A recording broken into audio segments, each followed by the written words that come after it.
Welcome to All Things Financial with Jack Driscoll. Each week, Jack takes on all things you thought were hard to understand about your finances and makes it fun, easy, but most of all interesting. From insurance to the best way to save your money and squeeze the most out of the dollars you put aside for your rainy day. And now, you have a friend in the money business. Here's your host, Jack Driscoll. Welcome back again, everyone, to another edition of All Things Financial. I wanted to go through and continue some of these articles and journals that I've come across of areas of interest. So this week, I'm going to start with another article out of Kiplinger Tax Letter while I finish those up. And that is still from the September 12th, 2014 edition, which is this fall. And the reason I wanted to point this out is it deals with disability income payments. Now, I know some of you may be having family members who are on disability or ever wondered if you get disability, whether those payments are taxable. Well, here we have an actual court case that's referenced in the tax letter, Kiplinger's tax letter. And here's what it says. A settlement award from a lawsuit seeking disability benefits is taxable. So we have a settlement award, a lawsuit seeking disability benefits, you win, and then you find out the beneficiary itself is taxable. And here's what happened in that case. A taxpayer who was covered by an employer-paid long-term disability policy, which a lot of us have those type of policies, was diagnosed with Bell's palsy and stopped working. The insurer denied his claim for benefits, so he sued. The parties later settled, and the insurance company gave him a W-2 listing the proceeds as income. Now, the taxpayer claimed the award was tax-free since he received it because of his illness. The tax court, however, said it was taxable. So they went to court, and the tax court ends up saying it's taxable. The reason the payment was made to satisfy his claim for disability benefits, that's true, but they're taxed because he didn't pay the premiums on the policy. Now let me share this with you, especially you business owners. Number one, there's a workers' compensation policy in place on your employees as a business owner, and you pay as the business the premiums. Many business owners are excluding themselves from coverage on the workers' compensation to save premium. I look at that as a financial planner and am asking, you're doing that because you have your own disability insurance then, am I correct? And many business owners are telling me, no, I don't have my own disability, but it was too expensive to cover on workers' comp. And I would say this. It's sometimes not that it's too expensive. It's sometimes that it's just not required for you as an owner are eligible to opt out of the plan, but it's required for your employees. So a lot of business owners rush to say, well, but I'm not required to be on there, so I'll come off to save premiums. And I, as a financial planner looking out for the business owner, along with the employees, say, what if you're disabled? Don't you need that coverage too? Or buy your own disability policy. But one way or the other, you're running without any disability insurance if you exclude yourself from workers' comp policy and don't have your own disability insurance. So we look at the premium with you and without you, and you might be surprised how inexpensive it is if you're an office worker, not a contractor, running the business. Might be a clerical classification, which is one of the least expensive classification, only pennies or dollars to get that coverage on that group workers' compensation policy. And while you're included in that, that means your disability, work-related disability, now is also covered by that. So that's the first thing I wanted to share with you. But know this, because the employer, which in this case is yourself, pays the premiums, the benefits are typically taxable for those receiving those benefits. You pay the benefits out of the business, you take a tax deduction for paying it, for not only you but all your employees. But just as this case goes to show, the employee and yourself, if you claim, are going to pay tax on all the benefits because the premiums were deductible and not paid by the employee. So that's what this fellow got caught up with in the case where his employer paid him the disability but gave him a W-2, and the payments themselves were taxable. Every monthly distribution while he was on disability was a taxable distribution. Okay, a lot of people are unaware of that. But here's another one. What if you buy your own individual disability income policy?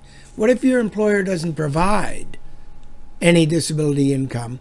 What if you choose to say, I'm buying my own, or you're self-employed? It doesn't really matter if you're paying your own policy. And for you business owners listening and watching, if you're buying a disability income policy for yourself, most business owners want to write that premium through the business so they can deduct the premium. You can do that. A little problem if you do. If you deduct the premiums, the benefit's taxable. If you pay the premiums out of your personal accounts, out of your personal checkbook, there's no deduction up front, but the benefits are tax-free.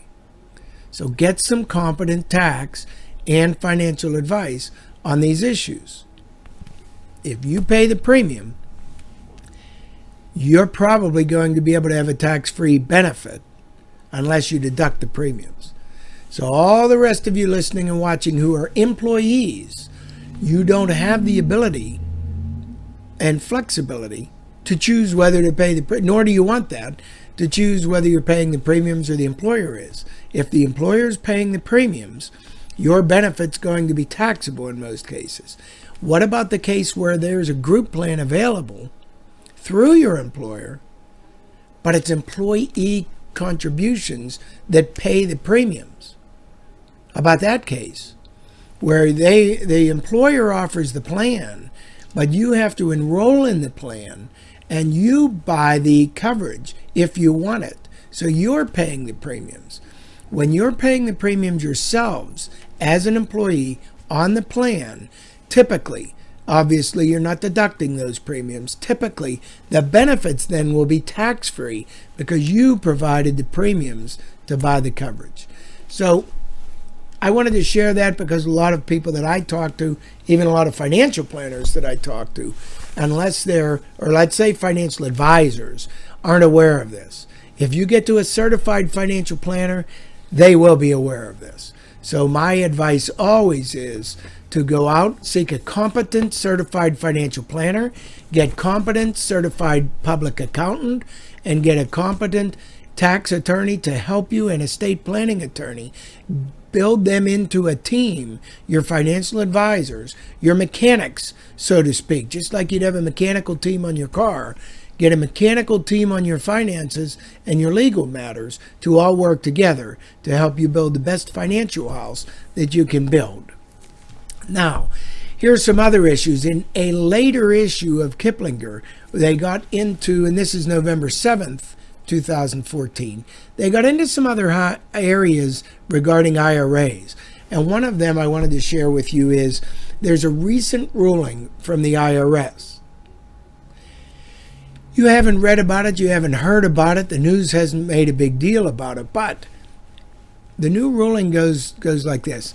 First off, high income earners can supersize their Roth IRAs. That's what the article caption is. And it says currently, married filers with adjusted gross incomes below $181,000 and single filers with adjusted gross income below $114,000 can contribute up to $5,500 to a Roth IRA. Now, you'll remember last week's show, I went into Roth IRAs. $6,500 is allowed to be contributed to any Roth IRA or traditional IRA, actually, for anybody age 50 and over. And that's because of what they refer to as a catch-up provision. So $114,000 a year income as a single, you could still contribute. $181,000 as a married couple, you could still contribute. So those limits are going way up. Now, no pay-ins are allowed after your adjusted gross income as a married couple exceeds $191,000 or $129,000 as a single. Then it's shut off. So you get much larger incomes than that, you're basically shut off out of the Roths. But here's the caveat, or nuance, let's say. Unless they contribute to a Roth 401k account. So I'm talking Roth IRA contribution limits, and here you go over to a Roth 401k account, and boy, the barn doors open wide. What you can do if you do that through the Roth 401k, after you leave the employer, you could roll over the amount that the Roth 401k has into a Roth IRA on your own. So while you can't get into the Roth IRA to the extent of more than $5,500 a year or $6,500 a year, which may take forever to accumulate a large amount of assets into a Roth IRA, you can backdoor approach it, where you can add money in through a Roth 401k account through your employer while you're still employed at much higher limits annually. You can accumulate much faster pay-ins, grow much larger balances, all subject to the same Roth rules, just through the Roth 401k instead of the Roth IRA. And then after you retire, roll it out into your Roth IRA, and you're exactly where you want it to be. Don't forget, you can always take traditional IRAs and convert them into Roth IRAs. That means you're paying the tax on the IRA, and it's a totally different strategy. I will get into that in other shows. But this backdoor approach of maximizing contributions to a Roth 401k through a Roth 401k can become quite valuable. Now, this article goes on to say the Roth building strategy is based on making after-tax pay-ins to a 401k. So remember, these are all after-tax when we talk Roth. These are before tax when we talk traditional IRAs or traditional 401ks. So the key is, you ask your employer the first and basic question. Do we have a Roth 401k? Do we even have that available? Because if you don't, none of this makes any sense. More and more plans are building into the plan documents to allow for Roth 401k contributions. If yours isn't, just ask them to add it. Tell your plan administrator, can you please add the Roth 401k provisions into the plan? Folks, listen. It doesn't cost anything for the employer to do that. When we do 401k plans and install them into companies, and we do that, you have an enrollment form for the plan itself. And then after the plan's established and all the documents are in place, then you have an enrollment form for each employee. The account opening forms for the Roth and the traditional 401ks and all, whatever it is on the 401k plan, is a whole menu of boxes to check yes and no, yes and no, yes and no. One of them is, do you want to allow Roth 401k provisions, yes or no? It's just checking a box, folks. They check no. So if they say it's not available right now, they just check no, that's all. And you want them to check yes. So you ask them and talk to your other employee friends and say, hey, let's go talk to the plan administrator, which is the person at your company. That's not the firm that runs the 401k plan. The plan administrator is with the employer, HR department or someone is the plan administrator. And you say, hey, we'd like to make, or at least have an ability to make contributions through a Roth or a traditional every year have the choice. And right now we don't have the choice. You only allow us to do the traditional 401k. Could you please amend the plan? It's free to do it. And they may say, yeah, we didn't even know we could. They'll say, we'll call the plan and see what it involves. They may be able to make changes only once a year, or they may be able to make changes throughout the year. It depends on the plan. And bingo, they come back to you at the end of that year and say, we've added the Roth component. So any of you who want to contribute now have the ability to check, do you want that as a Roth contribution, or do you want that as a traditional contribution? It's just that easy, folks.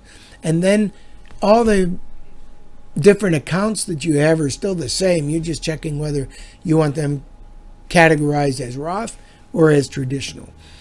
So the IRS now, as this article goes on to say, has given us a roadmap for rolling the after-tax money to a Roth IRA. That's what has changed. When we had a Roth 401k, we didn't know how to get it out easily and rolled over into a Roth IRA. All the money, was it merged together with your traditional, or could it be separated? What was the after-tax contribution versus the before-tax? That's what's been clarified.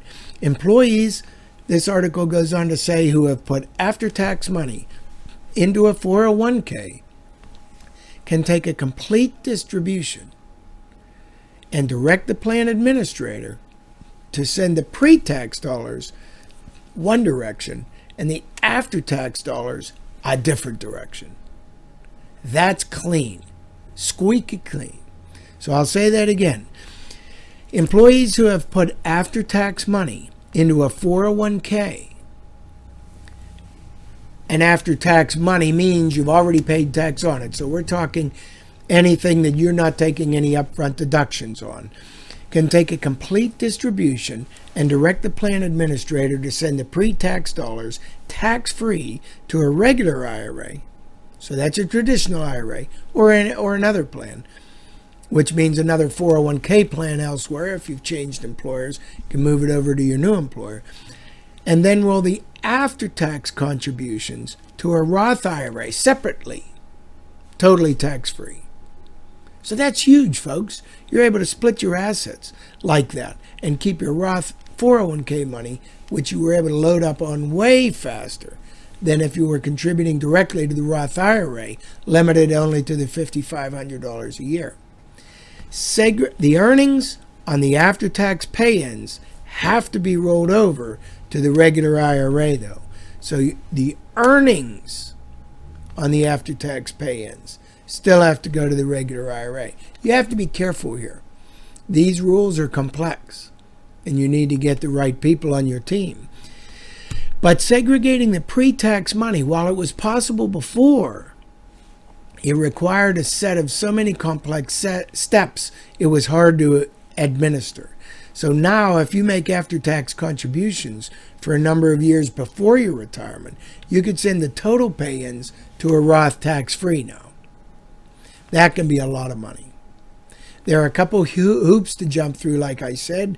The transfers to separate accounts have to be done at the same time, and the worker, the employee, must expressly tell the plan administrator of the retirement plan that the after-tax money is to be sent to a different account. So you have to clearly communicate exactly what you are telling and instructing the plan administrator to do and to where to distribute each one of these portions of your accounts.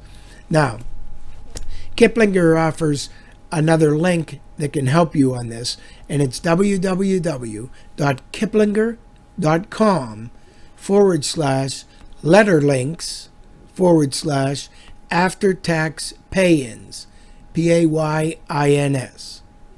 And you can get the complete details there. Now, let me share with you some important points to note that the article points out. Number one, I already did. Your 401k plan has to accept after-tax contributions. That can be different than a Roth 401k contribution, because you could do after-tax contributions, actually, and it's different than pay-ins. So you need to know the rules on this, and I don't want you to know the rules. I want you to find someone on your team that knows all these rules and work with them specifically. If our clients use us as the financial planners and the attorneys that they have us work with on the legal and the CPAs that they have us work with on the accounting, and we all work together on that. That's exactly the teamwork that I'm referring to here. But not all plans must accept after-tax pay-ins and contributions. Your employer may have to amend the plan, like I said, and remember, after-tax pay-ins are not the same as contributions to a Roth 401k. You could do after-tax pay-ins to a 401k, and they're totally different than contributions to a Roth. So it is complicated here. But look how much you can put in. After-tax contributions generally make sense after you've hit the 401k pay-in ceiling. Now, these after-tax contributions are different.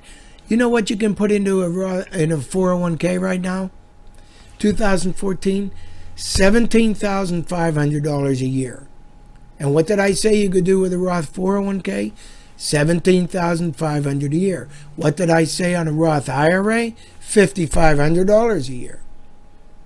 Now, if you're over age 50, it's $6,500 a year for a Roth IRA. But guess what it is for a Roth 401k, or any 401k, even a traditional 401k? $23,000 a year as opposed to $17,500. Huge differences in the amounts that you can dump into the 401k. And don't forget, a couple shows ago I mentioned to you not only your own contributions, but look at the match that some companies offer in addition to these contribution maximums. So every year, you might be putting $23,000 in, but your company might be matching $5,000 more. So you might have $28,000 a year going into your 401k. That's huge. We don't want you to miss out on those opportunities. In 2015, those limits are going up with 401ks, and you're allowed to put in $18,000 a year instead of $17,500 if you're under age 50, and $24,000 instead of $23,000 if you're over age 50. So the limits are going up, and they're going up quite well. There's more to this story. There's more to how to maximize getting money into tax-free accounts for your retirement using this backdoor approach through Roth IRAs and Roth 401ks, and the strategies of using the 401k first, and then after, when you're ready to retire, be able to roll that money over into the Roth IRA. But we're out of time today for me to cover them all. So I'm going to continue this discussion on our next show. I hope that helps you out. I appreciate you tuning in to All Things Financial. We'll be back again next week. You've been listening to All Things Financial with your friend with the answers to all financial matters, Jack Driscoll of Driscoll Insurance and Financial Services. Securities and investment advisory services offered through SagePoint Financial Incorporated, a registered broker-dealer and registered investment advisor and member FINRA and SIPC. Driscoll Insurance and Financial Services is not affiliated with SagePoint Financial, Inc. or registered as a broker, dealer, or investment advisor. You can reach Driscoll Insurance and Financial Services Incorporated at 412-833-1500, and they are located at 2738 South Park Road, Bethel Park, Pennsylvania, 15102.